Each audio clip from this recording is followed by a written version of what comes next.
Donc, je me présente Christophe Paquet, je travaille à l'Université de Lyon 1, je m'occupe de tout ce qui est innovation pour l'enseignement. On a 3 axes de travail, on a une équipe de 5-6 personnes qui travaillent sur le développement, ce qu'on appelle les LMS, le système qui gère les cours. La majorité des universités, vous devez connaître Google, Caroline, des choses comme ça. Et donc, on travaille autour d'un LMS maison qu'on avait depuis 2012, qu'on a amélioré, et depuis 2002, pardon. Et depuis 2012, on travaille autour, on a rejoint un consortium qui s'appelle Open Source Caroline.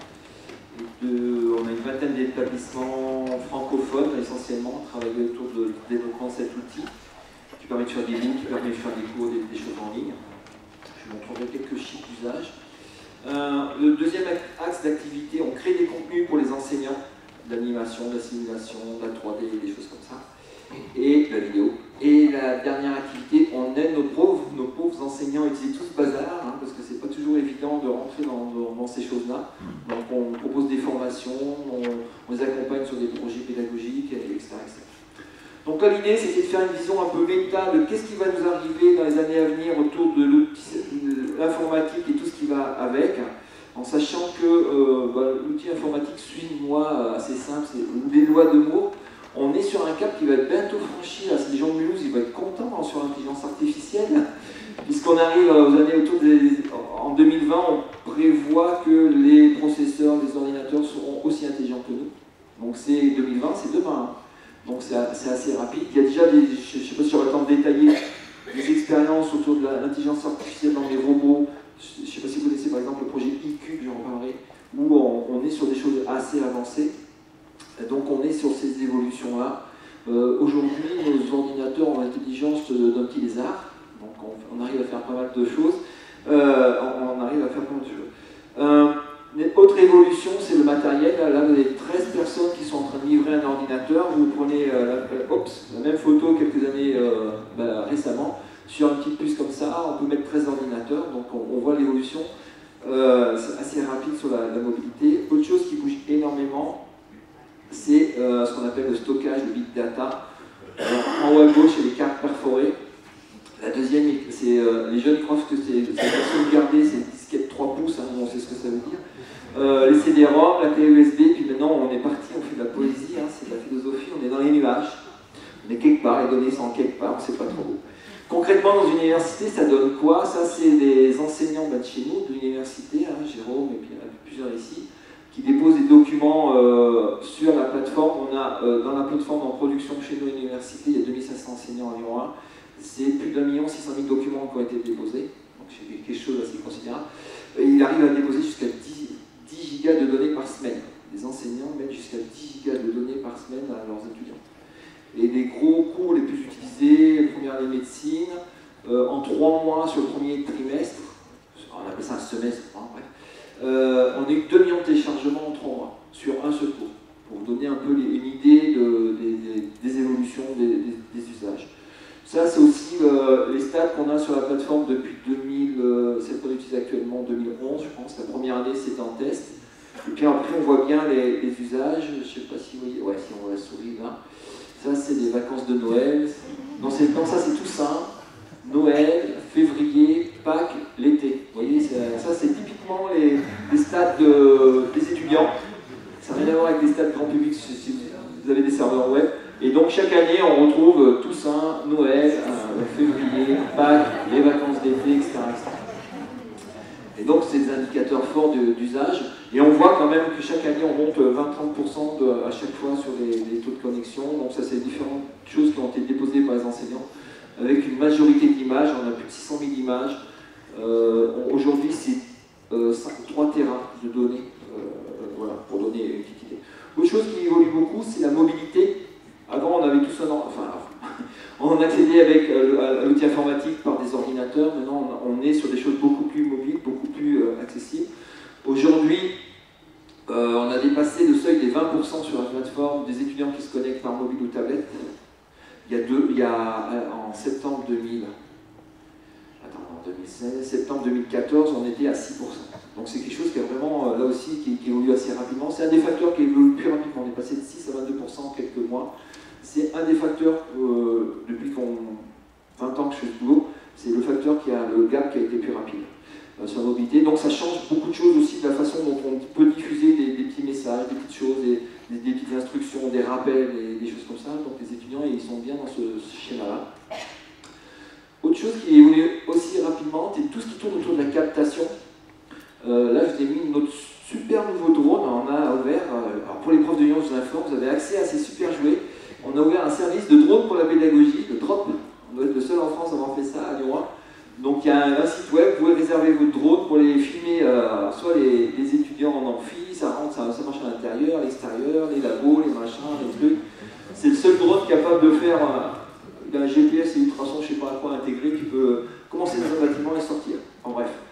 Et il peut monter à 150 mètres de haut, après on n'a plus le droit. Et avec des super... Alors pourquoi la captation? Parce qu'il y a des super caméras 4K, c'est une tuerie. Je vous ai mis en bas là, la première vidéo qu'on a faite au-dessus du stade de Geoffroy Guichard pour les pompiers à Saint-Étienne. Ne me demandez pas pourquoi, mais voilà, donc en ligne. Donc c'est très très simple maintenant d'accéder à du matériel comme ça. Ça coûte 1 200 €. Avant c'était une galère, des choses comme ça. Maintenant on peut filmer. Et puis alors ce modèle pour les biologistes c'est bien parce qu'il peut se balader dans une canopée entre les branches, dans les arbres, enfin des trucs comme ça. Enfin, bref.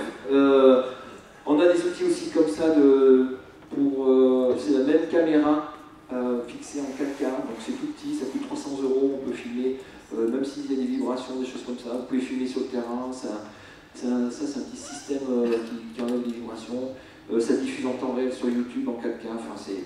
Voilà. Autre captation qui est en train d'évoluer, ça c'est des petites caméras, celle-là elle coûte un peu plus cher, c'est 420 €, une caméra 360. Donc on est en train de développer tout un tas d'outils sur la plateforme pour que vous faites une photo ou un film dans un labo, dans un espace, et automatiquement ça prend en 360, et donc on peut se balader dedans, la photo, cliquer, enfin pas mal de choses qui sont en train d'arriver. La robotique aussi débarque à l'université d'un point de vue pédagogique, même si au niveau recherche elle existe depuis longtemps. Ça, c'est une expérimentation qu'on fait depuis septembre cette année. On a acheté des robots de téléprésence, on expérimente ça, on en a sur l'université de Lyon, je crois qu'il y en a 7. À Lyon 1, on en a 2, donc ce modèle-là qui permet de prendre la main sur un objet, c'est un Sky Parolette, qui se déplace sur le campus. Où on peut le prendre dans le cas des étudiants thésards qui sont tétraplégiques ou qui sont fixés à l'hôpital, qui ne peuvent pas bouger, et ils prennent la main sur le robot qui est au séminaire. D'ailleurs, j'aurais dû en amener, j'ai oublié. Et donc, il peut se balader, suivre le séminaire, comme si l'étudiant était au séminaire, alors qu'il est à l'autre bout de la France. Et donc, alors ça c'est le gros modèle, on a un petit modèle assez portable. L'autre fois, ils sont partis, ses copains l'ont pris sous le bras, enfin ça pèse 20 kg, ça met 1,50 m, ils l'ont posé dans le train. Ils l'ont sorti au séminaire au Mans, je crois, GNP 4G, ça se connecte sur Internet, et l'étudiant malade était à Montpellier, il a pu suivre le séminaire. Vous allez me dire, mais monsieur Battier, vous aurez fait un Skype, ça aurait marché. Ouais, ok, comme là, c'est filmé. Et ce qui est intéressant, c'est ce qui s'est passé dans une conférence, c'est pas seulement ce que je suis en train de vous dire, mais c'est les échanges qu'on va avoir après, à la pause café, etc., etc. Et là, ce type d'outil permet justement de faire cette liaison sur ce qu'on appelle la communication informelle. Voilà. Donc ça, c'est en train d'arriver, se développer de plus en plus. Et c'est la seule techno où j'ai 100% d'utilisateurs qui reviennent après. Dès que vous l'avez utilisé, les gens ils sont tout de suite accros, ils ont compris comment c'est très simple à mettre en œuvre, etc. Et c'est la seule techno où il n'y a qu'un bouton, donc ça plaît beaucoup. Et si ça vous intéresse d'aller voir un peu ce qui se passe autour de robo-éducation, je co-organise avec Catherine et puis Julien une journée de robo-éducation. Tous les usages des robots dans l'enseignement, de la maternelle jusqu'à l'université. Il y a des trucs assez extraordinaires qui sont en train de se mettre en place. Et donc on va faire une première journée en France autour de ce thème-là. L'idée c'est de faire un peu un état des lieux de tout ce qui existe avec les fabricants, en sachant que les études prospectives disent que le marché de la robotique éducative dans 3 ans, ça sera en milliards d'euros. Voilà, donc c'est pas encore en millions, il paraît que ça sera en milliards assez rapidement. Parce qu'il y a énormément de choses qui se développent autour de ça. Vous irez voir des projets comme POPI, PO2PY à l'INRIA. Ils viennent embaucher 5 ingénieurs pédagogiques pour piloter ce projet dans les écoles. Alors écoles, collèges, etc. C'est un projet open source qui est né sur l'intelligence artificielle du robot qui apprenait à marcher, etc., etc. Et donc ils ont fait un projet open source qui est à disposition de toutes les écoles. Donc on présente, l'équipe POPI sera là, etc., etc. Donc il y a énormément de choses qui se développent autour des robots dans l'éducation avec différents types de robots. J'ai même vu des robots profs.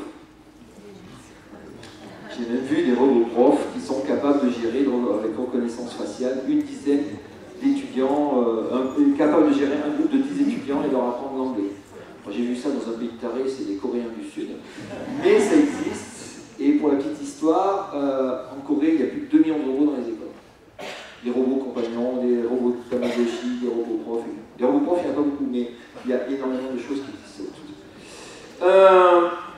Et donc on voit ça, la robotique va se développer, se développe de plus en plus. C'est un exemple pour vous dire jusqu'où ça va. C'est des robots qui montent les murs par eux-mêmes. Voilà. Donc on va en trouver de plus en plus. Ce qui se développe aussi, c'est tout ce qui touche la miniaturisation, les nanotechnologies, mais tout ce qui est miniaturisation. Et puis vous mettez ça dans un monde connecté avec des données, et bien ça fait des objets connectés. On a de plus en plus d'objets qui vont être connectés. Alors ça, avec un petit Arduino, un petit chose comme ça, on peut faire des petits robots. On peut apprendre aux étudiants, aux élèves, même dans les petites classes, à construire des choses comme ça. Vous tapez sur Open Bidouille, et vous verrez plein d'ateliers qui sont proposés pour dès les tout petits, dès 2-3 ans, à apprendre à monter des petits trucs comme ça, les programmes. Et puis je faisais super géniaux avec votre frigidaire connecté, qui vous dit ce qu'il y a dedans, ce qu'il faut acheter, etc. C'est génial, hein? C'est loin de la Chine. Et donc là aussi, on va sur une explosion autour de 2020. Vous voyez, on a ce cap qui arrive, plusieurs milliards, dizaines de milliards d'objets qui seront connectés à Internet. Alors là, pour la slide suivante, ça s'adresse au jour de Mulhouse. Donc voilà, on appelle l'intelligence artificielle, où là aussi on a un développement de l'intelligence artificielle, où on va atteindre ce cap autour de 2020, vers comment on va pouvoir l'utiliser. Il y aura ce gap technologique qui va être franchi. Et on prédit plein d'applications, aussi dans le domaine de l'éducation et de l'enseignement, où on aura un coach qui pourra répondre à toutes les questions, plus vite et mieux que tous les profs, pareil. Donc voir comment on utilise ça, à quoi ça sert, comment on pourra instancier ça. Autre chose qui est en train de bien se développer, alors ça fait des années que ça existe, mais l'application grand public va aussi arriver, avec l'Oculus Rift qui est en pré-vente. Alors c'est des casques de réalité augmentée, ou de réalité virtuelle, réalité augmentée, qui sont en pré-vente. C'est Facebook qui a racheté ça, je crois. Ouais, c'est Facebook, enfin des gros qui ont encore racheté ça. C'est les prochaines interfaces. On est plongé dans un monde qui réagit en temps réel. Soit on communique, soit c'est un monde virtuel, soit c'est un monde curatif. Il y a déjà des applications pour vous soigner. Moi j'ai testé l'oreille interne, quand on a un décalage dans l'oreille interne, on peut poser des choses comme ça. Il y a déjà des applications médicales qui existent. Voilà. Et donc il y a des jeux qui existent comme ça. Alors ça, le gars il joue en réalité augmentée dans son salon, il y a des bêtes qui envahissent son salon et il interagit. C'est la réalité augmentée, hein. À partir de choses vraies, il réagit avec des choses qui envahissent son environnement. Donc on peut imaginer des molécules qui arrivent dans un amphi ou des choses comme ça. Je pense qu'on va bien délirer bientôt. Il y a aussi tout ce qui tourne autour de l'impression 3D.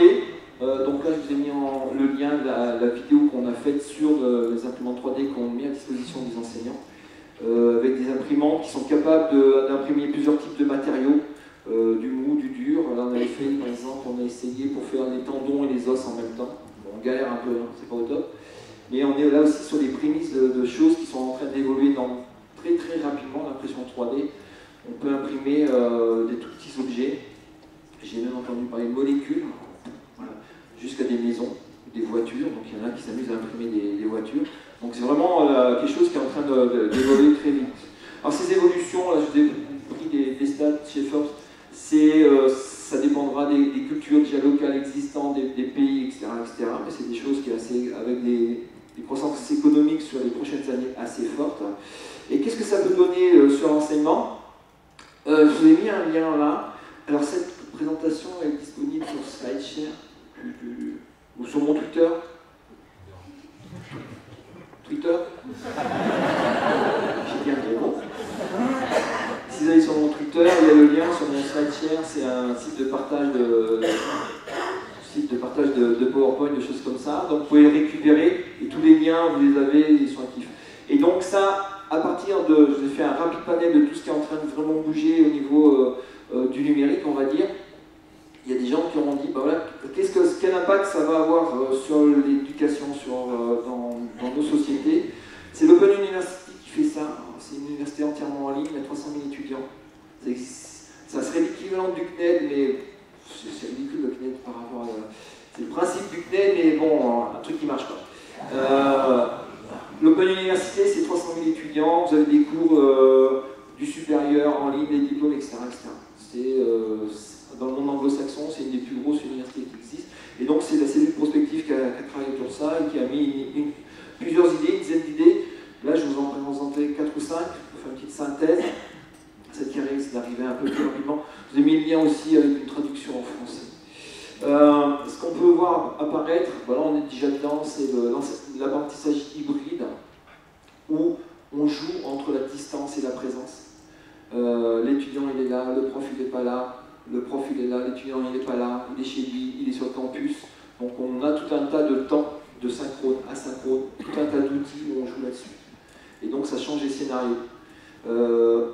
Les classes inversées par exemple, on n'est plus obligé de faire l'enseignement en présentiel, on peut faire l'enseignement à distance, en enregistrant ses cours, en ayant des trucs à distance, etc.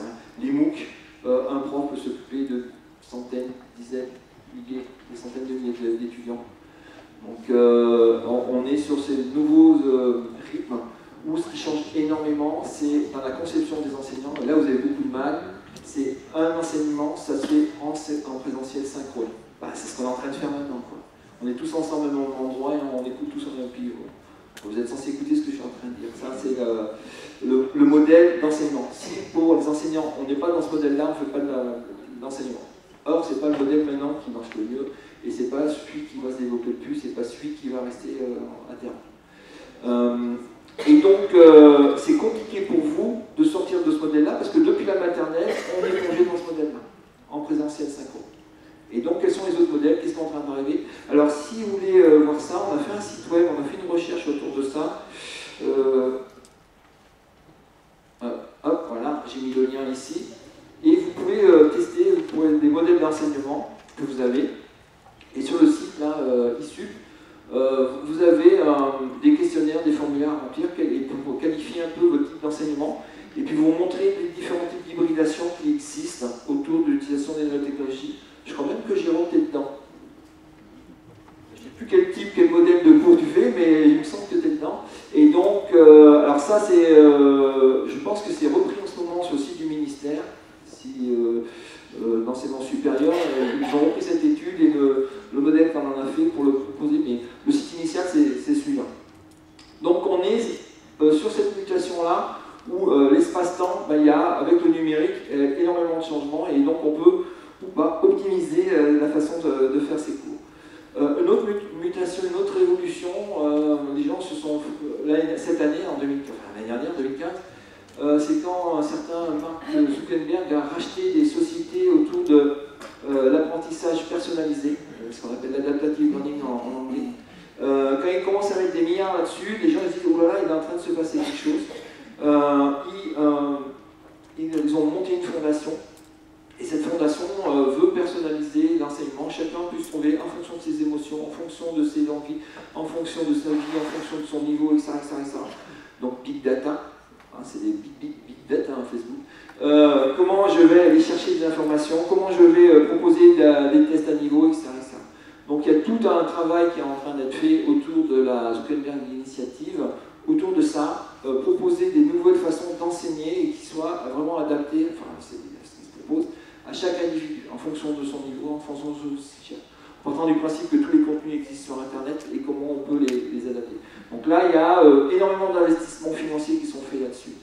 Et l'idée, en gros, l'étudiant, son idée à lui, c'est qu'il n'a plus besoin d'aller à l'école, il n'a plus besoin d'aller en cours, il est sur son Facebook, et il y a une partie ludique avec les copains, et une partie, je vais apprendre mes cours, et ces cours lui seront donnés parce qu'on connaît son parcours, on l'a qualifié, on sait à quel niveau, quelle faute d'orthographe il fait, qu'est-ce qu'il aime, quelle lecture il fait, avec quel copain il est, qui c'est qui peut répondre aux questions, quelles questions lui peut répondre, etc., etc. Donc il y a toute une algorithmie, tout un travail qui est en train d'être fait autour de ça. Je vous fais peur, hein?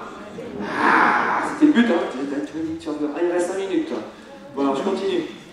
Alors ça, toi tu es un peu dedans, hein, avec toutes ces technologies de la communication à simplifier. On peut vraiment prendre des labos à distance. Alors je crois qu'il y a des gens des lycées qui sont là. Vous allez me dire, avoir un labo de chimie dans un lycée, c'est pas facile. Vous avez des initiatives open et gratuites qui existent, c'est GoLab Project, c'est une initiative européenne.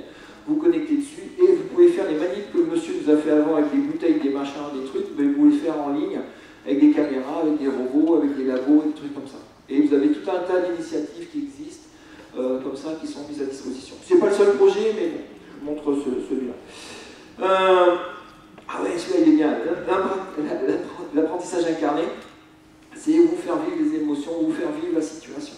Et c'est, on parlait de réalité augmentée, d'intelligence artificielle, on peut être plongé dans un environnement où vous allez vivre la chose, la notion, le concept, etc.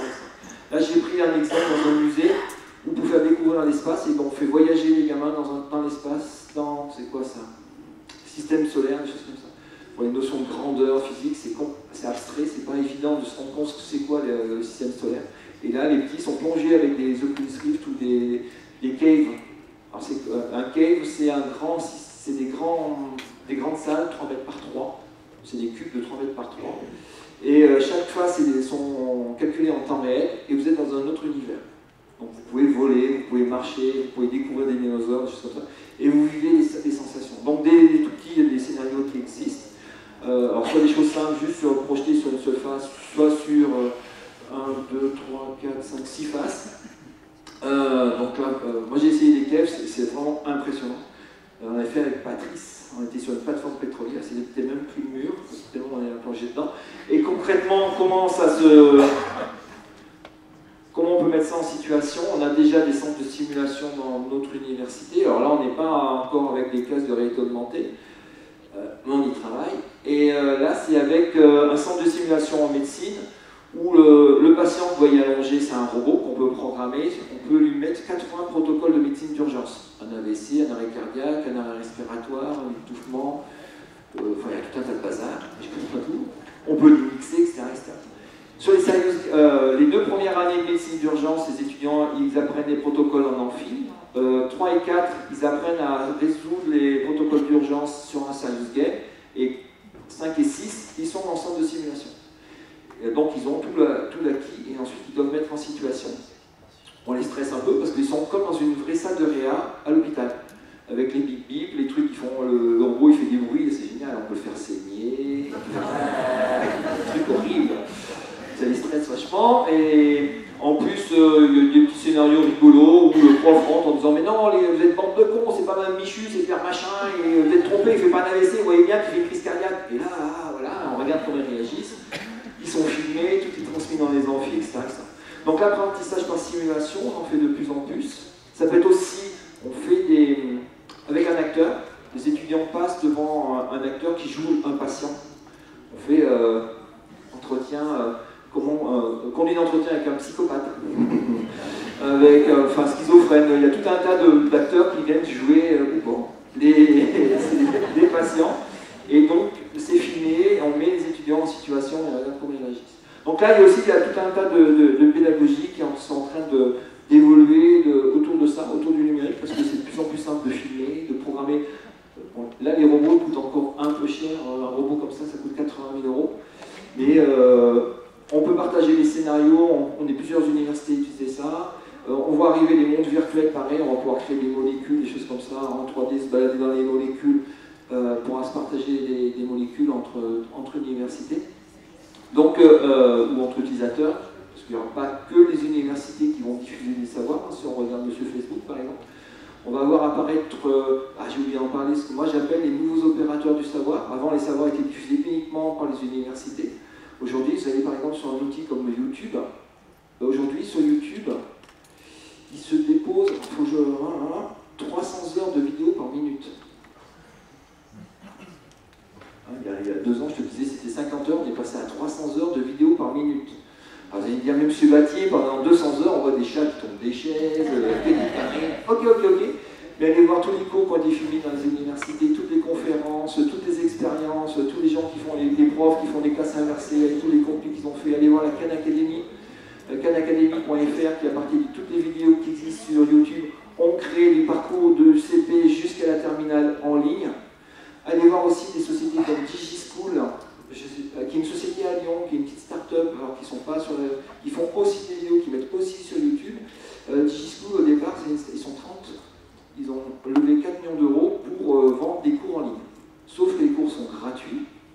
Et eux, au départ, ce qu'ils vendent, c'était leur produit phare, c'est les fiches de révision pour le bac, pour les examens. Donc ils ont commencé par le bac, les fiches de correction, et ils mettaient des pubs dedans.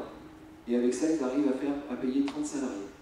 Et maintenant, ils attaquent le marché des BTS, le marché des écoles de commerce, et ils marchent des profs, si vous voulez vendre vos cours, bientôt pour aller vous filmer, ils ont un petit studio, c'est à côté de la Manu, bref. Et donc on voit apparaître des gens qui ne sont pas dans les universités, sont ce que j'appelle les opérateurs du savoir, qui vendent, entre guillemets, qui vivent de ça, et qui vont en vivre de plus en plus, et qui vont être de plus en plus concurrents de ce que nous on propose dans les universités, avec d'autres façons de faire, donc il y a une vraie évolution. Voilà, je vous ai fait peur, je continue. Non, j'arrête, c'est la conclusion, j'ai pas le temps. Donc si ça vous intéresse tout ça, je vous ai mis tout un tas de liens sur les outils, sur les formations. Là, j'ai une chaîne sur YouTube, il y a à peu près 800 vidéos que j'ai fait à droite à gauche, un peu de la veille techno, des choses comme ça. Il y a beaucoup de choses, moi j'adore la réalité augmentée, il y a beaucoup de choses autour d'un salon qui se tient à Laval, en Mayenne, en mois d'avril. Donc j'ai fait beaucoup de reportages, de petits clips qui expliquent c'est quoi la réalité augmentée, comment ça marche, comment on l'utilise dans l'éducation avec des profs qui utilisent, etc. etc. Si vous voulez commencer la réalité augmentée pour pas cher, vous avez une application sur des trucs comme ça s'appelle Aurasma, c'est une application gratuite. Si vous cherchez Aurasma et philosophie, les profs qui utilisent la réalité augmentée en philosophie, François Jouve à Bruxelles notamment. Donc ça peut donner des idées à nos amis philosophes. Donc il y a tout un tas de choses qui sont en train d'arriver autour de l'enseignement et de l'éducation. Et puis, comme je ne sais pas si on a le temps pour les questions, mais si vous voulez continuer cette discussion, j'ai un blog sur les robots, mais j'ai un blog aussi sur les technologies dans l'éducation, donc on peut continuer à voir ça. Mon SlideShare qui est là-haut, et puis